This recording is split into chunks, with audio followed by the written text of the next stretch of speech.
Are you just dying to screen capture your wonderful Commodore 64 Ultimate, but driven crazy by the requirement to switch from Wi-Fi to Ethernet for the machine's VIC and SID Streams feature?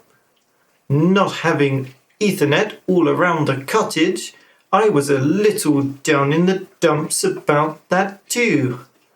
But great news! There's a solution, and it's very budget-friendly and very easy. Oh, and yes, it captures the sound too.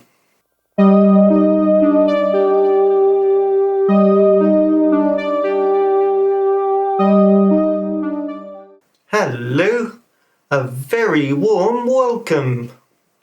Let's jump right into the answer.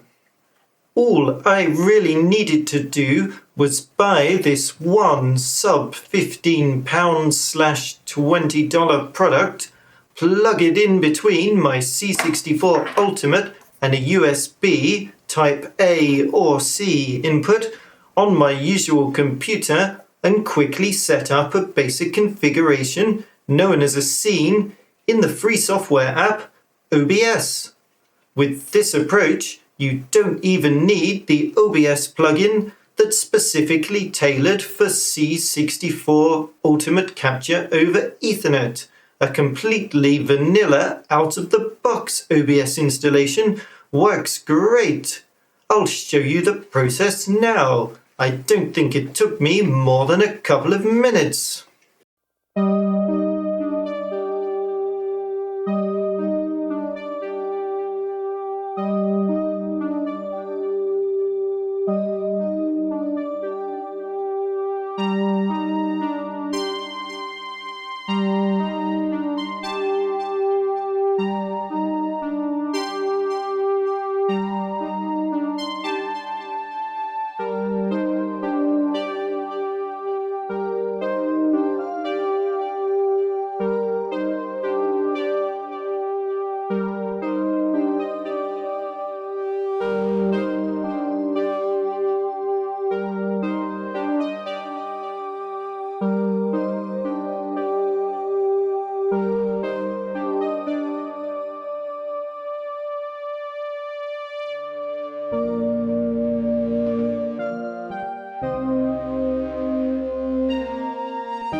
Now we have OBS set up, let's enjoy a quick medley of the many fabulous forms of fun you can now not only enjoy on your C64 Ultimate, but also capture, preserve for posterity, share with friends, or even use as a basis for your own fantastic videos.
I'm so glad you could join us for this video on what was a very important topic for me personally. If you found it helpful or enjoyed it, your encouraging feedback always means a lot to us. We always love comments, but if you can't spare the time as you have an urgent super fun time appointment with your Commodore, we fully understand. If you don't want to miss future Retro Rottie episodes, including lots more C64 Ultimate and 8-bit Commodore content, you might consider hitting the subscribe button or bookmarking our channel page. I've been so busy working on Retro Rottie content that I now really owe my perfect Rottweiler some extra walkies and playtime and Rottie snuggle time. So until next time, friends, it's a goodbye from me.